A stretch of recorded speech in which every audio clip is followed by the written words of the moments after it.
I done over a total of 8 years incarcerated.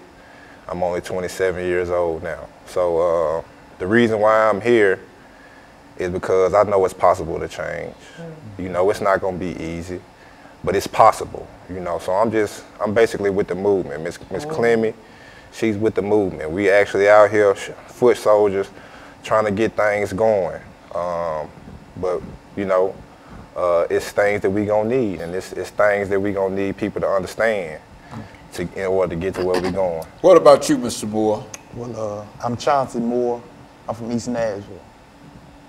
My feelings on a lot of things are not where they need to be because things are not where they are supposed to be. I linked up with Miss CGreenlee9, and I thank God for her. Our community is starving. It's starving to the point, man, where a lot of people don't understand where we are really coming from. People have to realize and understand that this generation is different from the last. The things that you implemented, the things that you chose to do and say then will not work for the youth of today. It's like having a job, and every day, you know, you go to this job and you expect your employee to give you what it is to do your job. Yeah. So when you don't have the things that you are expecting to do your job, how can you do your job?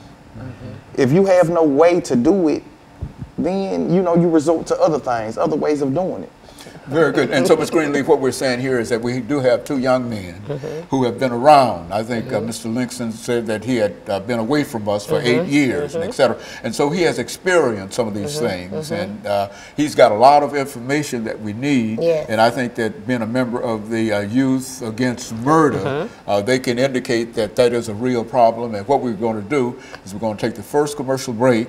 And when we come back, we want Mr. Langston and Mr. Moore, under your direction, to get involved with explaining to us some of the problems in reference to this organization and why this organization, Youth Against Murder. And so we'll be back with our audience following this very, very short commercial break.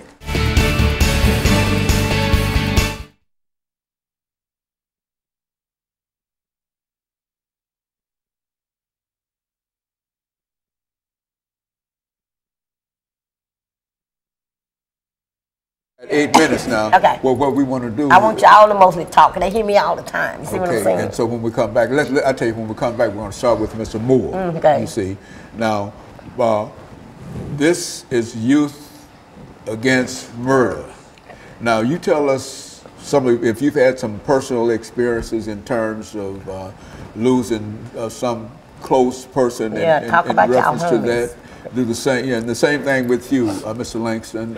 You know, tell your personal story about because this is Youth Against Murder, and what you want to talk about is that you are against murder. So we'll start off with you. And how we can reduce it. So talk about the homies, but name some issues. Is it all right? Because I actually did 7 years in prison. Yeah, say no, we want you. But I didn't know when would be the right time. This is it right here. You're going to have, when we come back, you're going to have 3 minutes. I'm going to start with you. Can you tap your finger or shake your head when I need to be done? Okay, when you see me do my leg like that. You just talk. You just talk. You're going to have 3 minutes. And then you're going to have 3 minutes. Okay? And then she's going to have 2 minutes to sort of take us out of this second segment.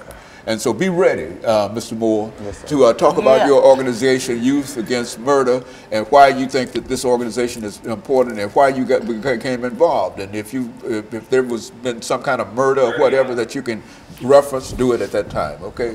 And we're going to start with you. You have about 3 minutes to talk after we introduce you again. So don't worry about the time. Just talk. Yeah, you just said some powerful stuff.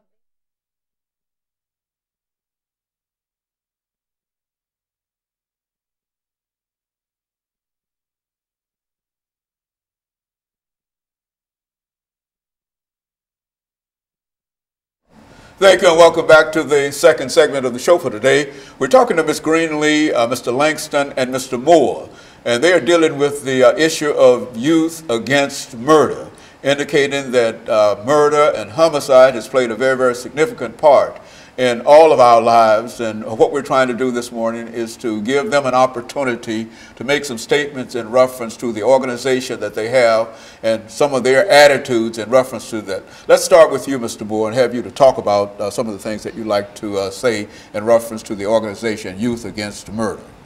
Youth Against Murders really is self-explanatory. It's an organization that basically shows kids, and not only just kids, but adults too. But we're mainly talking about the youth at this particular time. It shows them that it's other things out there to do.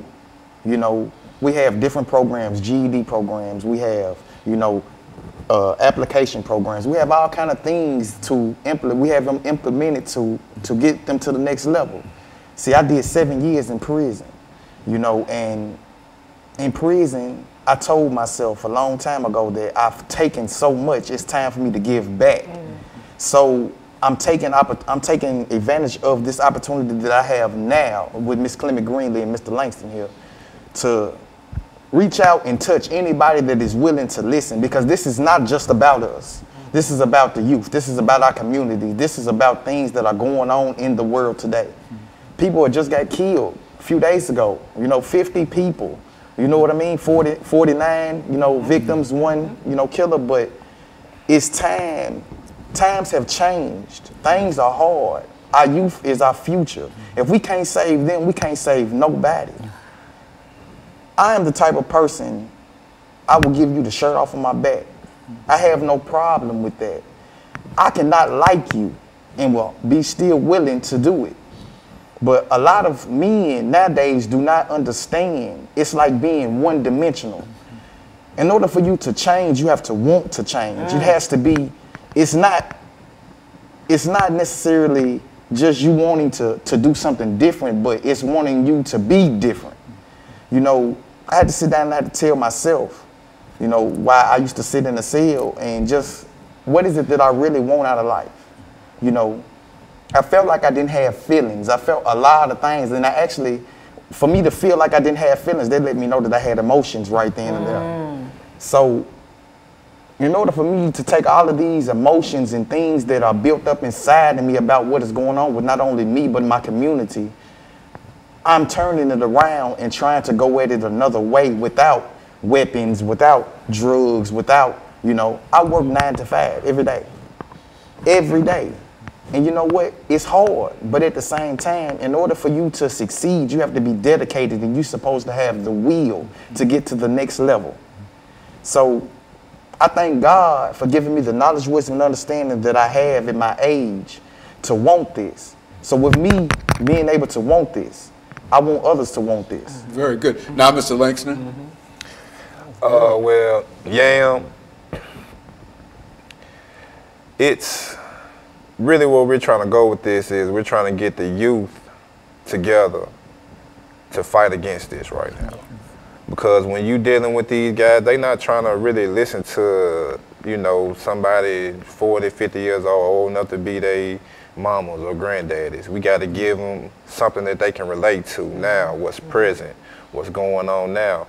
And it ain't no other better way, because you never know. A lot of you young guys, you know, you may have a friend. If you would just talk to them or be like, nah, that ain't that ain't right, don't do that over some nothing, you know, $25, you know. I mean, it's bigger than that. Like Brother Moore was saying, you know, it's bigger than us. It's not even about us no more, you know. It's about our future, you know what I mean? So, basically, that's all we trying to do. We out here. If you want to be a part of it, if you sick of it and you tired of turning on that news and seeing somebody that you probably just seen yesterday or the day before, and now he gone, you ain't gonna see him no more, no matter what y'all relationship was. You know what I mean? Brother Moore, he done 7 years. I know he know a lot of guys that died while he was inside there that he actually knew, and I can't even count on my fingers how many guys that I know that died. And I know, you know, in a couple situations that if I was still out there, I probably would have been with them. You know what I mean? Or I probably would have done something stupid when I heard about it happening.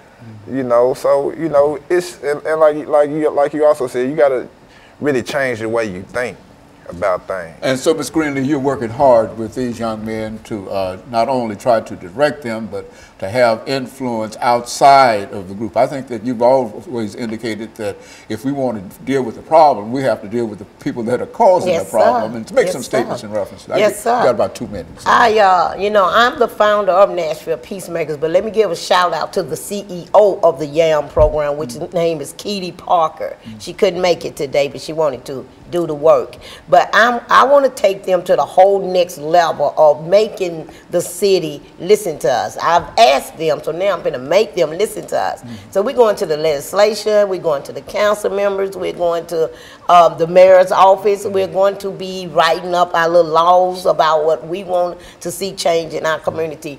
Every time you see a forum happen, you go to the forum, but you don't never see them on the forum. The ones who's going to give them the answers. You keep telling us how to stop the violence, and you've never been involved in the violence. And I don't want you to, I'm not saying I want the families to be tormented with violence, but if you have never